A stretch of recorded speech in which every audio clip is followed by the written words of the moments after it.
প্রিয় শিক্ষার্থীরা, নিশ্চয়ই তোমরা খুবই ভালো আছো, সবাই সুস্থ আছো এবং সবাই সুন্দর জীবনযাপন করছো।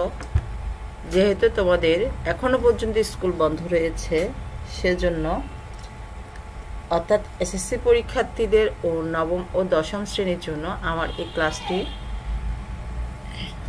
তোমাদেরকে এই যে ক্লাসে তোমাদের সবাইকে শুভেচ্ছা।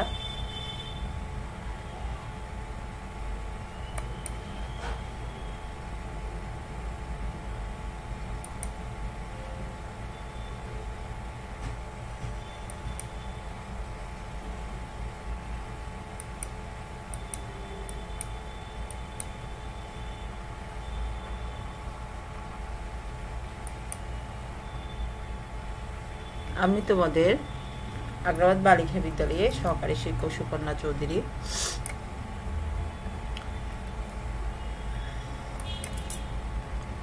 যেহেতু আমি তোমাদের সিলেবাস অনুযায়ী অর্থাৎ সরকার কর্তৃক নির্ধারিত সিলেবাস অনুযায়ী আমি তোমাদের আগে ক্লাস নিয়েছি, এখন আমার দ্বিতীয় অধ্যায়ের প্রথম পরিচ্ছেদে দ্বিতীয় ক্লাস, অর্থাৎ আমাদের হিন্দু ধর্মের বিশ্বাস, উৎপত্তি ও বিকাশ, প্রথম পরিচ্ছেদ হিন্দু ধর্মের বিশ্বাস। এই অধ্যায় শেষে দেখো আমরা চলো তার আগে আমরা একটু পাঠে ফিরে যাই। নিশ্চয়ই তোমরা সবাই বই খাতা এবং কলম নিয়ে সামনে সেটের সামনে বসে আছো।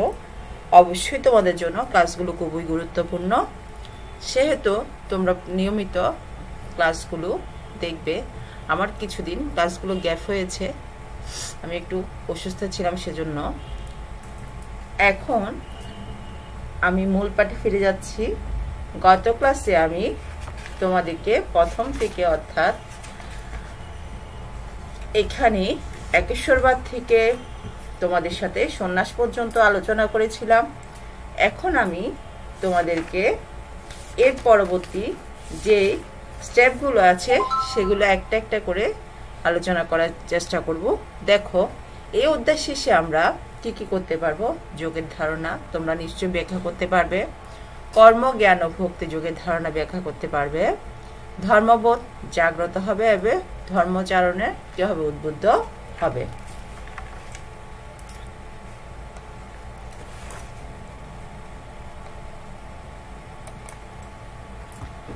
চলো যোগের ধারণা, অর্থাৎ যোগের ধারণাটার মধ্যে কি বোঝাতে চেয়েছে দেখো। যোগ সাধনা মুক্তি লাভের একটি কি বিশেষ উপায়।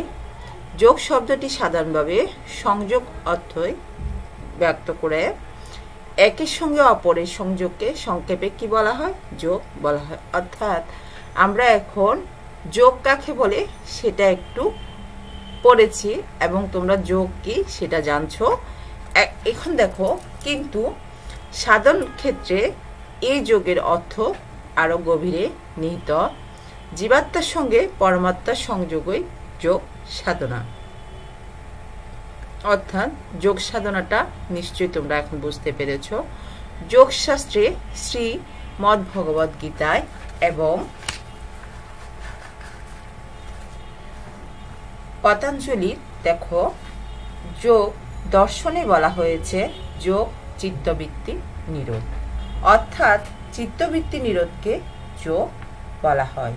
মোক্ষ লাভের জন্য প্রথমে প্রয়োজন আত্ম উপলব্ধি, আর এই আত্ম উপলব্ধির জন্য প্রয়োজন শুদ্ধ, স্থির ও প্রশান্ত মন বা চিত্তের স্থিরতা।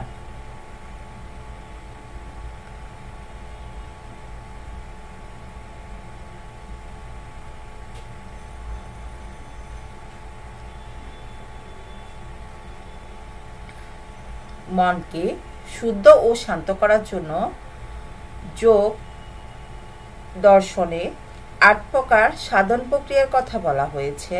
যেমন দেখো তোমরা নিশ্চয়ই দেখছো যম, নিয়ম, আসন, প্রাণায়াম, প্রত্যাহার, ধারণা, ধ্যান ও সমাধি।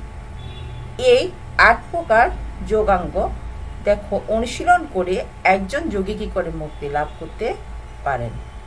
যোগাঙ্গগুলোর পরিচয় নিচে বর্ণনা করা হচ্ছে। অর্থাৎ আমাদের এখানে 8 প্রকার সাধন প্রক্রিয়া, অর্থাৎ যোগ দর্শনে 8 প্রকার সাধন প্রক্রিয়ার কথা বলা হয়েছে। সেগুলো কি কি নিশ্চয়ই তোমরা দেখতে পাচ্ছ। যম, নিয়ম, আসন, প্রাণায়াম, প্রত্যাহার ধারণা, ধ্যান ও সমাধি। এখন আমরা তোমাদেরকে এক একটি অর্থাৎ ধরে ধরে বোঝানোর চেষ্টা করবো আমাদের যমটা কি। যম শব্দের মূলত সংযম অর্থ প্রকাশক, মুক্তি লাভের জন্য সাধক দৈনন্দিন জীবনে আচার আচরণের সংযমী হবে। তাকে অহিংসা, সত্যস্থায়ী, ব্রহ্মচর্য ও অপরিগ্রহ এই 5টি বিষয়ে অনুশীলন করতে হবে। এই 5টিকে বলা হয় যম। অর্থাৎ যম কাকে বলে, কোন বিষয়গুলোকে নিয়ে যম কি গঠিত। দেহ, মন ও বাক্যের দ্বারা কোনো জীবকে হত্যা না করা বা নির্যাতন না করাকে কি বলে, অহিংসা বলে। অর্থাৎ অহিংসাটা কি তোমরা এখন জানলে। যোগী পুরুষ বাক্য কর্মে সত্যনিষ্ঠ হবে। অর্থাৎ যে কোনো যোগী পুরুষ তার কথাবার্তার মাধ্যমে সে কি হবে, সত্যের পথে চলবে। কখনো মিথ্যা আশ্রয় গ্রহণ করবেন না। আবার আস্তেও বলতে বোঝায় অপরের জিনিস চুরি না করা। অর্থাৎ তুমি কখনো অন্যের জিনিস চুরি করতে পারো না। মনে যে চুরি করার ইচ্ছাও না জাগে। অর্থাৎ তোমার মনে কখনো কি চুরি করার ইচ্ছাটাও জাগবে না। সে সঙ্গে ব্রহ্মচর্য অবলম্বন করতে হবে। বিনা প্রয়োজনে কোনো দ্রব্য গ্রহণ করা যাবে না। একে বলে অপরিগ্রহ। অর্থাৎ বিনা প্রয়োজনে, আমাদের যদি কোনো কিছু প্রয়োজন না হয় তাহলে সেটা আমরা কি করতে পারবো না, আমাদের গ্রহণ করার কোনো প্রয়োজন নেই। আমি তোমাদের সাথে তখন যম নিয়ে আলোচনা করেছি। এখন নিয়মটা দেখো। সোচ দেখো, সন্তোষ, তপস্যা, শ্রদ্ধায় ও ঈশ্বরের প্রণিধান এই 5টি অনুষ্ঠান নিয়মের অন্তর্ভুক্ত। সোচ 2 প্রকার, বাহ্যিক এবং অভ্যন্তরীণ। স্নানাদি মাধ্যমে আমরা যখন স্নানের কথা বলা হয়েছে, স্নানাদির মাধ্যমে দেহ পরিষ্কার পরিচ্ছন্ন রেখে বাহ্যিক সোচ লাভ হয়। অর্থাৎ কি করবে, অর্থাৎ আমরা স্নান করলে আমাদের বাহিরটা খুব সুন্দরভাবে ধুয়ে মুছে যাবে। কিন্তু কি বলেছে দেখো, আবার সৎ চিন্তা, মৈত্রী, দয়া প্রভৃতির ভাবনা দ্বারা অভ্যন্তরীণ শৌচ লাভ করা যায়। অর্থাৎ কি হবে, আমাদের যদি মনের মধ্যে কোনো খারাপ চিন্তা না থাকে, অর্থাৎ মনের মধ্যে দয়া থাকে, অর্থাৎ সেটা আমাদের কি ভেতরের এই যে অভ্যন্তরীণ শৌচটাও কি হবে, লাভ হবে। স্বাভাবিকভাবে যা পাওয়া যায় তাকে সন্তুষ্ট থাকাই কি সন্তোষ।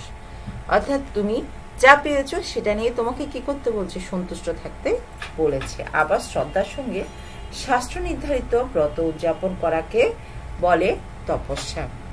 শ্রদ্ধার সঙ্গে অর্থাৎ তোমাকে গভীরভাবে আমরা একজনকে একজন শ্রদ্ধা করি, সেটার ব্রত নির্ধারিত ব্রত উদযাপন করাকে কি বলে, তপস্যা বলে। বেদাদি ধর্মশাস্ত্রে নিয়মিত অধ্যয়ন করায় কি স্বাধ্যায়। অর্থাৎ তোমার নিজের ভেতরে তোমার ধর্ম যেহেতু আলাদা, সেজন্য তোমাকে কি বলতে, বেদাদি ধর্মশাস্ত্র নিয়মিত অধ্যয়ন করে তোমাকে নিজের অধ্যায়গুলো পালন করতে বলেছে। ঈশ্বরকে সর্বক্ষণ চিন্তা করার নামই ঈশ্বর প্রণিধান। সার্বক্ষণিক ঈশ্বর চিন্তায় সেটাই কি প্রণিধান। এখন আমি যম গেল, নিয়ম গেল, এখন আসন নিয়ে তোমাদের সামনে উপস্থিত হয়েছি। দেখো আসন, দেহ মনকে সুস্থ ও স্থির রাখার জন্য উদ্দেশ্য বিভিন্ন দেহভঙ্গি বা দেহ অবস্থানকে বলে কি আসন। যোগ সাধনায় আসন অনুশীলনের একটি গুরুত্বপূর্ণ ব্যাপার। আসন রয়েছে দেখো অনেক প্রকারের। যেমন কি কি প্রকারগুলো দেখো, আমাদের প্রথমটা হচ্ছে পদ্মাসন, দ্বিতীয়টা বজ্রাসন, তৃতীয়টা কি গোমুখা আসন ইত্যাদি। অর্থাৎ এক একটা এক এক আসন। অর্থাৎ আমরা যখন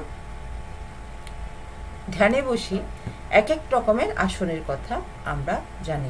অর্থাৎ যোগ ব্যায়াম কেউ দেখো, এই আসন অনুশীলনের মধ্য দিয়ে যোগী পুরুষ নিজ দেহ ও মনকে ঈশ্বর চিন্তায় নিবিষ্ট করার যোগ্যতা অর্জন করে। তবে কোনো গুরু বা যোগীর নিকট এই আসন প্রক্রিয়া শিক্ষা করা দরকার, তা না হলে হিতে বিপরীত হতে পারে। অবৈজ্ঞানিকভাবে আসন অভ্যাসের অসুস্থ হওয়ার সম্ভাবনা থাকে। এখন আমি প্রথমে জম পড়লাম, নিয়ম পড়লাম, আসন পড়লাম। এখন প্রাণায়ামটা কি দেখো, আমাদের দেখো ভেতরের শ্বাস প্রশ্বাসের স্বাভাবিক গতিকে নিয়ন্ত্রণ এবং নিজ আয়ত্তে আনাই কি প্রাণায়াম, অর্থাৎ আমাদের শ্বাস ভেতরের যে শ্বাস প্রশ্বাস সেই গতি নিয়ন্ত্রণ এবং নিজ আয়ত্তে আনাই কি প্রাণায়াম। প্রাণায়াম তিন প্রকার কি কি বলেছে দেখো, রেচক, পূরক এবং কুম্ভক, অর্থাৎ কোনটা রেচক, কোনটা পূরক, কোনটা কুম্ভক এখন তোমরা পড়ার মাধ্যমে জানতে পারবে। শ্বাস ত্যাগ করে সেটি বাহিরে স্থির করার নাম কি, যেটা বাহিরে স্থির হবে সেটা কি রেচক, আর শ্বাস গ্রহণ নাম কি পূরক, অর্থাৎ আমরা যে শ্বাসটা ভেতরে গ্রহণ করব যেটা বাহিরে হবে সেটা রেচক, আর যেটা ভেতরে হবে সেটা কি গ্রহণ করব সেটা হচ্ছে পূরক। নিয়মিত গতিরোধ করে শ্বাস ভেতরে ধরে রাখার নাম কুম্ভক, অর্থাৎ আমরা যে শ্বাসটা টানি তখন সেটাই আমাদের ধরে রাখা হয় সেটা কি কুম্ভক। এই প্রাণায়াম যোগের অত্যন্ত গুরুত্বপূর্ণ অঙ্গ। প্রাণায়ামে যেমন সুফল পাওয়া যায় তেমনি ক্ষতির সম্ভাবনা থাকে, তাই অভিজ্ঞ গুরুর নিকট প্রাণায়াম শিক্ষা করতে হয়। এখন আমরা চলে যাচ্ছি প্রত্যাহার। দেহের ইন্দ্রিয়গুলোকে কি বলেছে, নিজ নিজ বিষয় হতে মুক্ত করে চিত্তের অনুগামী করার নাম প্রত্যাহার। ইন্দ্রিয়গুলোকে নিজ নিজ বিষয় হতে মুক্ত করা কষ্টসাধ্য বটে, কিন্তু অসাধ্য নয়। দৃঢ় সংকল্প অভ্যাসের দ্বারা ইন্দ্রিয়গুলো অন্তর্মুখী করা যায়। ইন্দ্রিয়গুলো অন্তর্মুখী হলে চিত্তের বিষয় আসক্তি নষ্ট হয়, এমত অবস্থায় চিত্ত আরাধ্য বস্তুতে নিবিষ্ট হতে পারে। অর্থাৎ তোমাদের যে ইন্দ্রিয়গুলো আছে সেগুলো কি করতে, নিজ নিজ কি করতে বলেছে, বিষয়গুলো হতে মুক্ত করে চিত্তের, অর্থাৎ তোমাদেরকে নানা রকম বিনোদনের কথা বলেছে, বিনোদনের অনুগামী করার নাম কি প্রত্যাহার। এখন আমি চলে যাচ্ছি প্রত্যাহার পর্যন্ত আমাদের শেষ ধারণা। অদ্বিতীয় লক্ষ্য বস্তুতে মনকে ধারণ ও বা স্থাপন করার নাম কি ধারণা। সমস্ত বাহ্য বস্তু পরিহার করে মনকে ব্রহ্মবস্তুতে স্থাপন করতে হবে, এর দ্বারা যোগী কি হবে, চিত্ত সুস্মিত হয়। অর্থাৎ অদ্বিতীয় মানে যার কোনো অদ্বিতীয়, আমরা তো সবাই জানি অদ্বিতীয় লক্ষ্য বস্তু, অর্থাৎ মানে আর কোনো দ্বিতীয় লক্ষ্য বস্তু থাকবে না। অদ্বিতীয় লক্ষ্য বস্তু মনকে ধারণ ও স্থাপন করার নাম কি ধারণা। তোমাকে কি বলতে, এক বস্তুতে স্থির থাকতে বলেছে, সেজন্য বলছে সেটা ধারণা। ধ্যানটা দেখো, ধারণা ও ধ্যান দুটি গভীর সম্পর্ক যুক্ত। ধারণার দ্বারা মনকে লক্ষ্য বস্তুতে স্থির রাখা যায়। ধারণার সেই স্থির অবস্থাটি ধ্যানে আরো নিবিড় হয়। যে বিষয়ে মনকে স্থির রাখা হয় সে বিষয়ে অবিচ্ছিন্ন ভাবনাকে কি বলে, ধ্যান বলে। অবিচ্ছিন্ন ধারণায় ধ্যান। পরম মত তথ্যকে কি বলেছে, উপলব্ধি করার জন্য ধ্যান অত্যন্ত আবশ্যক। অর্থাৎ আমাদের ধারণা এবং ধ্যান দুইটি গভীরভাবে একটার সাথে একটা খুবই সংযুক্ত, অর্থাৎ খুবই সম্পর্ক। ধারণার দ্বারা মনের লক্ষ্যবস্তু কি রাখা যায়, অর্থাৎ আমাদের যে ধারণাটা হবে সেটা মনের লক্ষ্যবস্তুটাকে স্থির রাখা যায়, সেটাই কি আমাদের ধ্যান। এখন আমি সমাধিতে চলে যাচ্ছি। যোগ সাধনার সর্বোচ্চ স্তর হচ্ছে সমাধি। ধারণার মনকে অবিষ্ট লক্ষ্যে পৌঁছানোর সুযোগ করে দেয়, আর ধ্যানে সে সুযোগ অবিচ্ছিন্ন থাকে। সমাধিতে এসে যোগীর ধ্যান লব্ধ চিত্তে স্থিরতা আরো গভীর হয়। সমাধিতে যোগীর চিত্ত আরাধ্য বস্তুতে সম্পূর্ণভাবে লীন হয়ে যায়। সে সময় যোগীর চিত্তটি স্থির নিষ্ক্রিয় অবস্থায় উন্নীত হয়। তখন ধ্যানকর্তা, ধ্যানের বিষয় এবং ধ্যান প্রক্রিয়া এই তিনটি মিশ্রিত হয়ে কি করে একাকার হয়ে যায়। এই একাকার অবস্থার ধ্যানের নিজস্ব কোনো অনুভূতি থাকে না, আরাধ্য বস্তুর সঙ্গে একীভূত হয়ে যায়। এটাই সমাধির চরম অবস্থা। উক্ত অষ্টাঙ্গ যুগে স্তরগুলো দুই ভাগে ভাগ করা যায়। কি কি বলেছে দেখো, সমাধিটা কি আমরা নিশ্চয় বুঝতে পেরেছি, অর্থাৎ কাজে সর্বোচ্চ যোগ সাধনের সর্বোচ্চ স্তর হচ্ছে সমাধি। সমাধি মানে কি শেষ, একদম সব শেষের অংশ। এরপরে কি বলেছে দেখো, উক্ত অষ্টাঙ্গ যোগের স্তরগুলো দুই ভাগে ভাগ করা যায়, একটা বহিরঙ্গ সাধন এবং অন্তরঙ্গ সাধন। জপ, নিয়ম, আসন, প্রাণায়াম ও প্রত্যাহার এই পাঁচটিকে বলা হয় যোগ সাধনার বহিরাঙ্গ সাধন, অর্থাৎ কোন পাঁচটি বহিরাঙ্গ আর ধ্যান ধারণা ও সমাধিকে বলা হয় অন্তরঙ্গ, অর্থাৎ আর তিনটি হচ্ছে, আটের মধ্যে পাঁচটি হচ্ছে তোমার বহিরাঙ্গ আর তিনটি হচ্ছে অভ্যন্তরীণ অন্তরঙ্গ সাধন। যোগ সাধনার মাধ্যমে যোগী কি করে মুক্তি লাভ করে থাকেন। এরপরে আমি চলে যাচ্ছি তোমাদের পাঠ 8 ও 9, সেটা হচ্ছে কর্মযোগ, অর্থাৎ মানব জীবনের শ্রেষ্ঠ প্রাপ্তি ঈশ্বর বা মোক্ষ লাভ। ঋষিগণ এই মোক্ষ লাভের, মোক্ষ মানে আমরা আগেই জানি চিরমুক্তি, মোক্ষ লাভের উপায় হিসেবে তিনটি সাধন পথের নির্দেশ দিয়ে গেছেন। কর্মযোগ, জ্ঞানযোগ, ভক্তিযোগ। এই সাধন পদ্ধতিগুলো যে কোনো একটি নিষ্ঠার সঙ্গে অনুশীলন করে একজন সাধক মোক্ষ লাভ করতে পারেন, অর্থাৎ তার যে কোনো একটি পদ্ধতি অনুসরণ করে তার নির্দিষ্ট লক্ষ্যে সে কি করে পৌঁছাতে পারবে। যা কিছু করা হয় তাকে কি বলে কর্ম, অর্থাৎ আমরা যেটাই করি সেটা আমাদের কাজ মনে করতে হবে। আমরা প্রতিদিন প্রতিনিয়ত জীবন ধারণের জন্য যে কাজ করি তার সকলে কর্ম। কর্ম আবার দুই প্রকার, একটা সকাম কর্ম আর একটা নিষ্কাম কর্ম। যখন বিশেষ কোনো ফলের আশা কর্ম করা হয় তখন কি হয় দেখো, তাকে বলে সকাম কর্ম।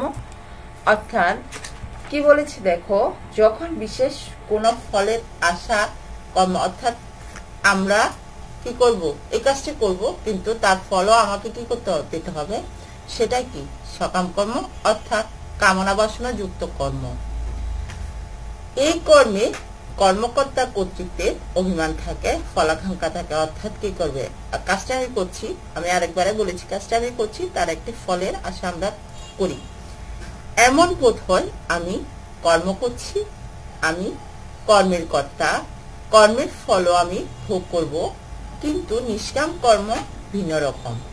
এখানে অর্থাৎ আমরা এতক্ষণ সকাম কর্ম করেছি, এখন নিষ্কাম কর্মটা কি দেখো, এখানে কর্তা কর্ম করেন কোন রকম ফলের আশা না নিয়ে, অর্থাৎ আমি কাজটা করব কিন্তু আমি কি করব, এর ফল কি হবে আমি জানবো না, অর্থাৎ আমি নিঃস্বার্থভাবে করে যাব। তিনি মনে করেন কর্মের কর্তা আমি নই, কর্মফলও আমার নয়। নিষ্কাম কর্মের ফল কর্মকর্তাকে স্পর্শ করে না। এই নিষ্কাম কর্ম যোগ সাধনার ক্ষেত্রে কর্মযোগ। সকাম কর্মের বন্ধন হয় আর নিষ্কাম কর্মের মোক্ষ লাভ হয়। অর্থাৎ আমরা দুই কর্মের কথা বলেছি, একটা সকাম কর্মে আমাদের কি করবে, একজনের সাথে একজনে কি বন্ধন হবে, কিন্তু নিষ্কাম কর্মে আমাদের কিন্তু যেহেতু আমরা ফলের আশা করবো না, সেটা আমাদের মোক্ষ লাভ হবে, অর্থাৎ চিরমুক্তি লাভ হবে। কর্মকে যোগে পরিণত করা, তা অনুশীলন করলে অবিষ্ট মোক্ষ লাভ সম্ভব। দেখো কি বলেছে, দেখো বৈদিক যুগে সকাম কর্মের সর্বোচ্চ ফলপ্রাপ্তি হিসেবে স্বর্গ লাভের কথা জানা যায়। পূর্ণ ফল ভোগের শেষে, এখানে বৈদিক যুগ অর্থাৎ আগেকার যুগে সকাম কর্মের সর্বোচ্চ ফলপ্রাপ্তি হিসেবে স্বর্গ লাভের কথা, অর্থাৎ আমরা যখন মরে যাব তখন আমরা কি করবো, স্বর্গ লাভ করবো, সেই কথা পর্যন্ত আমরা স্থির ছিলাম। পূর্ণ ফলের ভোগের শেষে স্বর্গ থেকে চলে এসে মানুষ আবার কি করে, পুনরায় আবার কি করে জন্মগ্রহণ করে, অর্থাৎ কি করবে, পূর্ণ ফল ভোগ করার পরে, অর্থাৎ আমি কাজটি পূর্ণ করেছি, সে ফলটা ভোগ করার পরে কিন্তু আমি নির্দিষ্ট সময় আবার পৃথিবীতে ফিরে আসবো। ক্ষীণে পূর্ণ মর্তলোকম বিসন্তি, পূর্ণ ক্ষয় হয় মানুষের, পুনরায় মর্তলোকে কি করে জন্ম, অর্থাৎ পূর্ণ যখন ক্ষয় হয়ে যায় মানুষ আবার কি করে, আবার পৃথিবীতে ফিরে আসে। এই অবস্থায় মানব জীবনের শ্রেষ্ঠ সম্পদ মোক্ষ লাভ সম্ভব হয় না, অর্থাৎ অর্থাৎ চিরমুক্তি তখন কিন্তু আমাদের সম্ভব হয় না। তাই উপনিষদের ঋষিগণ কর্ম ত্যাগ করে সন্ন্যাস গ্রহণের উপদেশ দিয়েছেন, অর্থাৎ আমাদের নির্দিষ্ট কাজগুলো ছাড়া মানে বাকি কাজগুলো ত্যাগ করে আমাদের কি বলেছে ঋষিরা, সন্ন্যাস গ্রহণের জন্য উপদেশ দেন। তাদের বক্তব্য, কর্ম করলে কর্মফল উৎপন্ন হবে, ওই কর্মফল ভোগের জন্য কর্মকর্তাকে জন্ম মৃত্যু চক্রে আবদ্ধ হতে হয়। অর্থাৎ তাদের কথা হচ্ছে আমরা সংসারেও থাকবো না, আমরা কি করব, সন্ন্যাসী হব, আর আমাদের কি থাকবে, আমরা শুধু ওই যে ভগবানের নাম জপ করতে পারবো, সেটাই হচ্ছে তাদের কথা। এর থেকে উদ্ধার পাওয়ার জন্য সন্ন্যাস গ্রহণ আবশ্যক, এটাই হচ্ছে সন্ন্যাসবাদীদের মত। অর্থাৎ এটা কাদের মত, আমাদের ঋষির মধ্যে যারা সন্ন্যাসী আছে তাদেরই মতটা রয়েছে। দেখো দ্বাপর যুগে ভগবান শ্রীকৃষ্ণ এসে উক্ত সন্ন্যাসবাদীদের মত খণ্ডন করে বলেছেন, অর্থাৎ তাদের মতামতকে আবার তিনি ব্যক্ত করে বলেছেন। কি বলেছে দেখো, মোক্ষ লাভের জন্য কর্মত্যাগের প্রয়োজন নেই, অর্থাৎ চিরমুক্তি লাভের জন্য আমাদের নিজের কাজকে বিসর্জন দিতে হবে না। দেহধারী জীবের পক্ষে সম্পূর্ণরূপে কর্মকে পরিত্যাগ করা সম্ভব নয়। অর্থাৎ কি বলেছে, আমরা যখন মানুষ তখন আমাদের কি বলেছে, সম্পূর্ণরূপে আমাদের কাজ কখনোই আমরা পরিত্যাগ মানে কি শেষ করে দিতে পারবো না।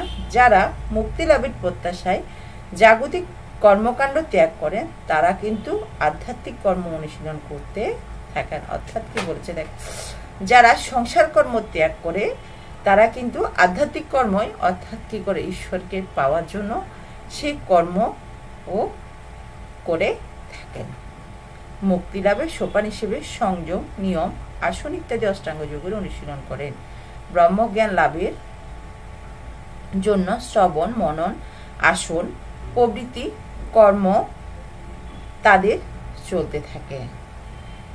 তাহলে মুক্তিকামী সন্ন্যাসীগণ কর্মকে একেবারে পরিত্যাগ করতে পারে না। সেজন্য বলেছে কি, এই যে যারা কাজকে মুক্তির জন্য বলেছে তারা কিন্তু কাজকে কিন্তু কখনোই পরিত্যাগ করতে পারে না। এক কাজের পর এক কাজ তাদের মধ্যেও কি চলে আসে।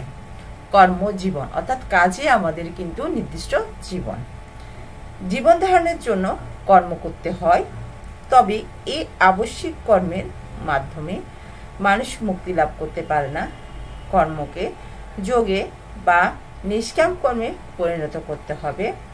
মনে করতে হবে বিশ্ব জগৎ ঈশ্বরের বিরাট কর্মক্ষেত্র। এই কর্মক্ষেত্রে সর্বক্ষণ ঈশ্বরের কর্ম হচ্ছে, আর এই কর্ম করার জন্য ঈশ্বর জীবদের নিয়োগ করেছেন। তবে ফলের আশা নয়, ঈশ্বরের নিয়োজিত ব্যক্তি হিসেবে কর্ম করা, ফলাকাঙ্ক্ষা বর্জিত এই কর্মই কর্মযোগ। কর্মফলকে ঈশ্বরের সঙ্গে যুক্ত করে দেওয়া।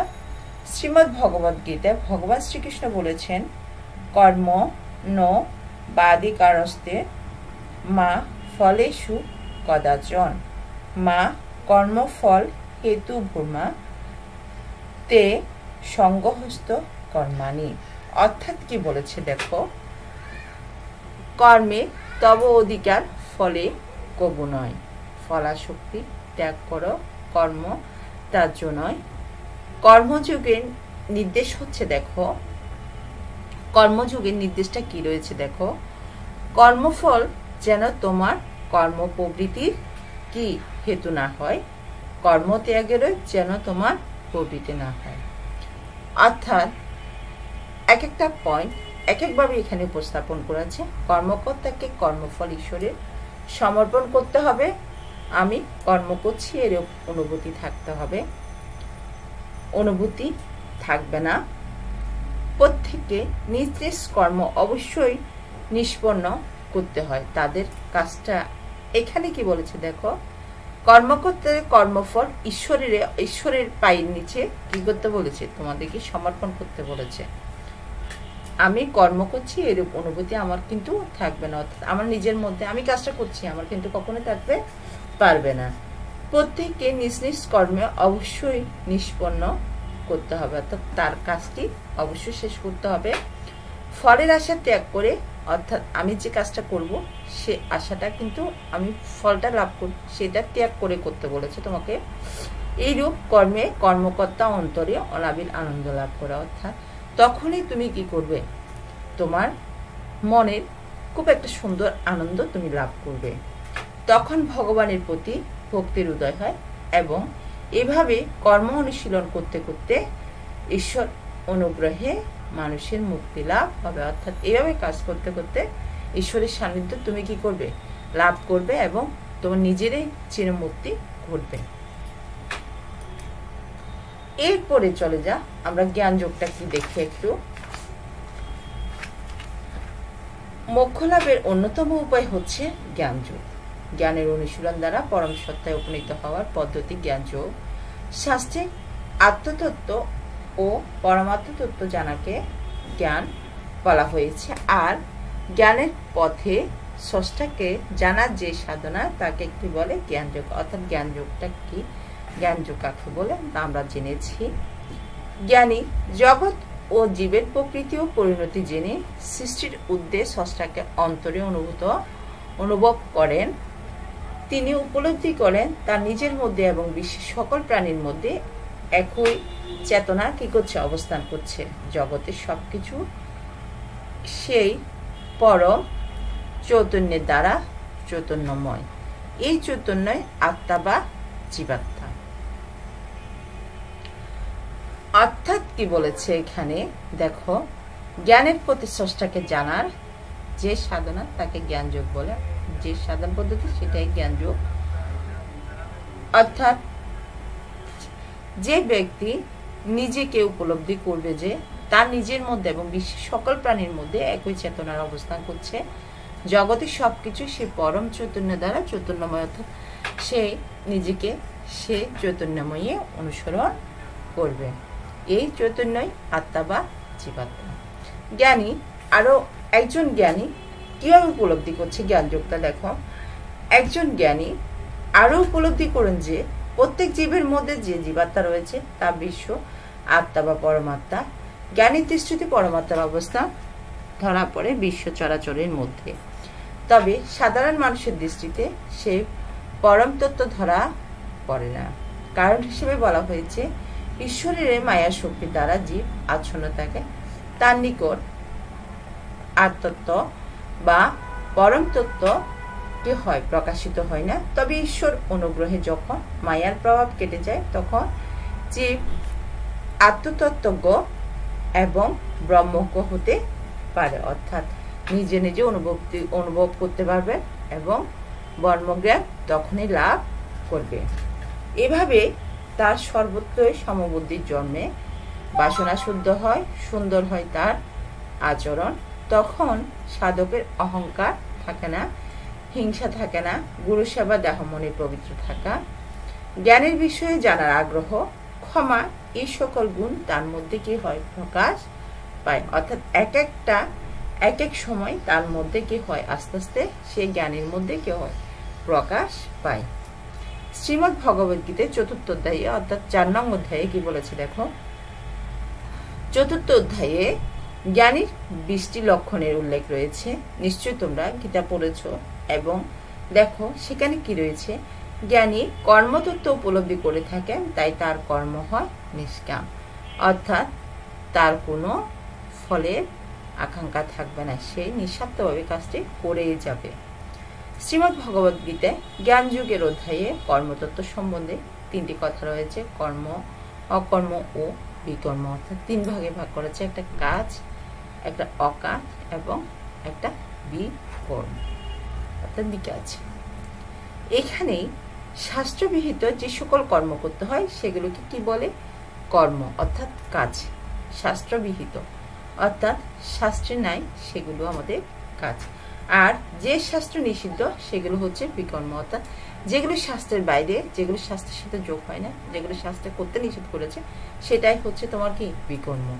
আর কোনো কাজ না করাকে বলা হয় অকর্ম। অর্থাৎ তুমি কোনো কাজই করছো না, সেটি কি? তোমার অকর্ম। কর্মতত্ত্বে গহীন অরণ্যের মতোই, অর্থাৎ কর্মতত্ত্ব তোমার গহীন অরণ্যের মতো, অর্থাৎ কি অনেক বড় বনের মতো, গহীন অরণ্যের মতো বলছে দেখো। সেখানে জ্ঞানী তার জ্ঞান লোকের কর্তব্য কর্ম নির্ণয় করে থাকেন। জ্ঞান অনুশীলনে মানুষের সমস্ত রকম দুঃখ তাপ দূর হয়। ভক্ত মাত্র ঈশ্বরের প্রিয় প্রাপ্ত হলেও গীতায় জ্ঞানী ভক্তই ভগবানের বেশি প্রিয়। এটা জ্ঞান অর্জনের জন্য গীতায় নির্দেশ হচ্ছে তত্ত্বদর্শী গুরুর নিকট উপস্থিত হইয়া তাকে প্রণাম বন্দনা করতে হবে, অর্থাৎ নির্দিষ্ট একদম তোমার যে মানে কি বলবো, যে জানে তার নিকট তোমাকে উপস্থিত হয়ে কি করতে বলছে, সেগুলো জানতে বলেছে। সেবা কর্ম দ্বারা তাকে তুষ্ট করতে হবে, অর্থাৎ সেই লোককে, অর্থাৎ সেই জ্ঞানীকে তুমি তোমার সেবা দিয়ে তাকে কি করবে, সন্তুষ্ট করবে এবং বিনীতভাবে তাকে প্রশ্ন করতে হবে। অর্থাৎ তুমি সবিনয়ে তাকে কি করবে, প্রশ্ন করবে। সেবা কর্মে তুষ্ট আত্মতত্ত্বজ্ঞ গুরু তখন জ্ঞান প্রাপ্তিকে উপদেশ দিয়ে থাকেন। অর্থাৎ জ্ঞান লাভের ইচ্ছুক ব্যক্তি সম্পর্কে বলা হয়েছে, অর্থাৎ যে জ্ঞান লাভ করতে চায় সে সম্পর্কে সে ব্যক্তিকে কি বলেছে দেখো, শ্রদ্ধাবান লভেতে জ্ঞানং তৎপর সং যতীন্দ্রিয় জ্ঞানং লব্ধা পরং শাস্তি ম চিরেনাধি গচ্ছতি। এখানে অর্থাৎ যিনি শ্রদ্ধাবান একনিষ্ঠ সাধন তৎপর এবং জিতেন্দ্রীয় তিনি জ্ঞান লাভ করেন, আত্মজ্ঞান লাভ করে শীঘ্রই তিনি কি করেন, পরম শান্তি লাভ করেন। সংক্ষেপে জ্ঞান যুগের ফলটা কি হচ্ছে দেখো, জ্ঞান পরম পবিত্র, সকল অপবিত্রতাকে দূর করে দেওয়ার ক্ষমতা জ্ঞানে রয়েছে। জ্ঞানের কি হয়, পাপ বিনষ্ট হয়। জ্ঞানে উদয়ের অজ্ঞানতা থাকতে পারে না, অর্থাৎ আলোয় কখনো কি থাকতে পারে না, অন্ধকার থাকতে পারে না। জ্ঞানী কর্মবন্ধন থাকে, অর্থাৎ জ্ঞানে কাজের একটা বন্ধন থাকে না। তাই জ্ঞানী পরম সুখের অবস্থান করে, অর্থাৎ জ্ঞানী নিজেকে অনেক সুখী মনে করে। জ্ঞান লাভের জন্য আমরা সবাই কি করি, যত্নশীল হব, অর্থাৎ জ্ঞান লাভের জন্য আমরা সবাই কি করব, যত্নশীল হব।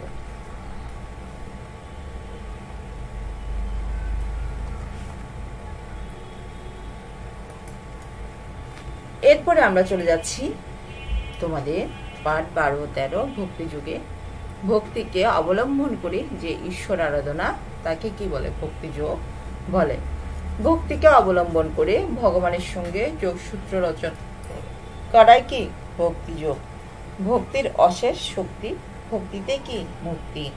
ভক্তি মানব হৃদয়ের একটা সুকুমার বৃত্তি।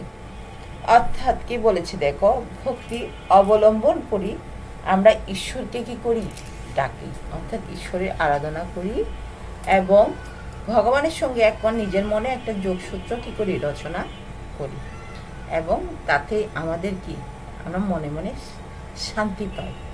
সেই কথাটাই কি বলেছে, মানব হৃদয়ে আমরা সুকুমার বৃত্তি।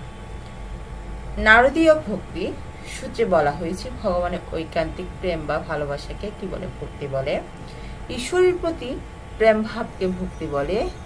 সান্ডিল্য সূত্রে ভক্তির লক্ষণ সম্পর্কে বলা হয়েছে ভগবানের পদে যে একান্ত রতি তারই না কি ভক্তি। অর্থাৎ আমরা যখন মনে মনে ভগবানকে ডাকবো তখন আমাদের কি করতে বলতে, একান্ত চিত্তে তাকে কি করতে, ভক্তি করতে বলেছে। অর্থাৎ আমাদের মনে কোনো দ্বিধাদ্বন্দ্ব থাকবে না, আমরা যাকে ভক্তি করব মন প্রাণে তাকে কি করব, ভক্তি করব।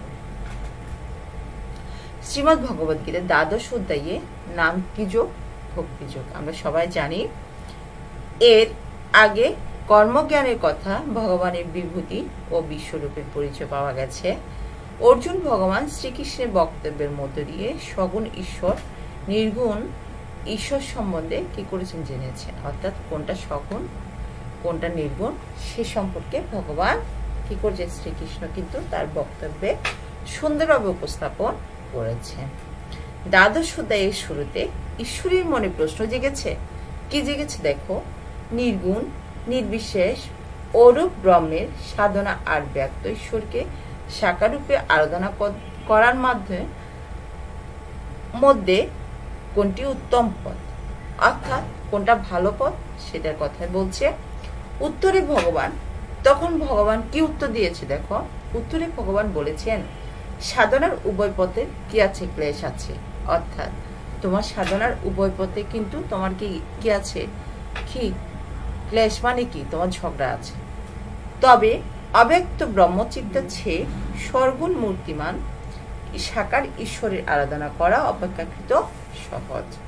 অর্থাৎ তোমার নানা রকম বিবাদ থেকে বাদ দিয়ে, অর্থাৎ সগুণ তোমার সামনে যে আছে মূর্তিমান সাকার ঈশ্বরের আরাধনা করা অপেক্ষাকৃত হবে, অর্থাৎ তোমার জন্য অনেক সহজ একটা পদ্ধতি।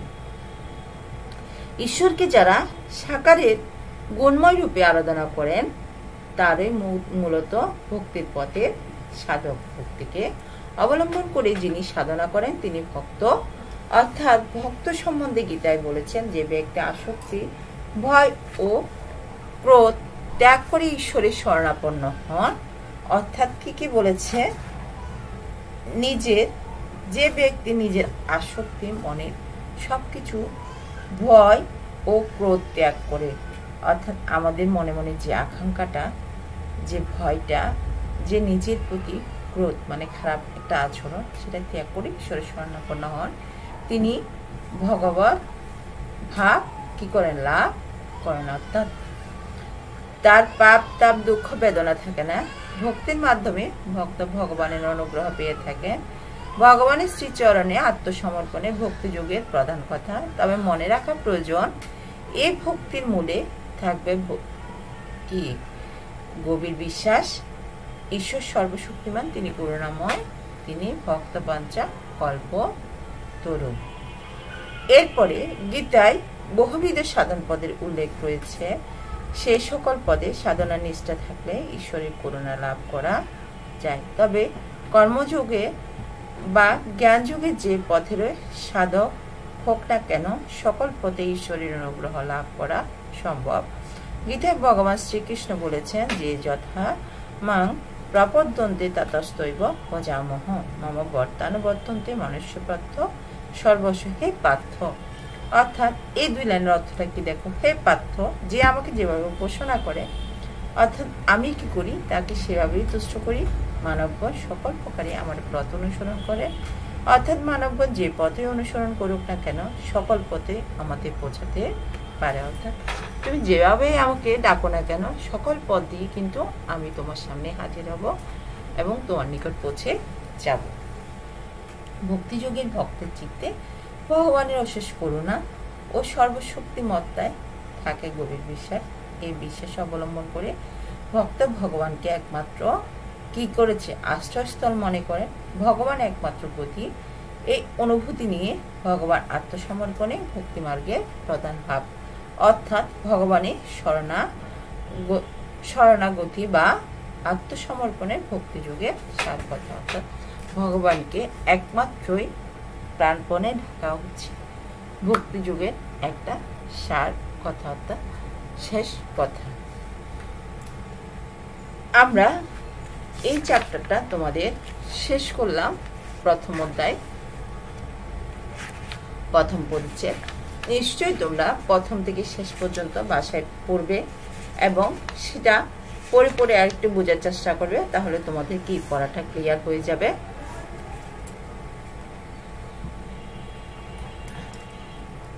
সবাই ভালো থেকো, সুস্থ থাকো। আগামী ক্লাসের আমন্ত্রণ জানিয়ে আমি ক্লাসটা আজকের মতো এখানে শেষ করছি। সবাইকে অনেক অনেক ধন্যবাদ।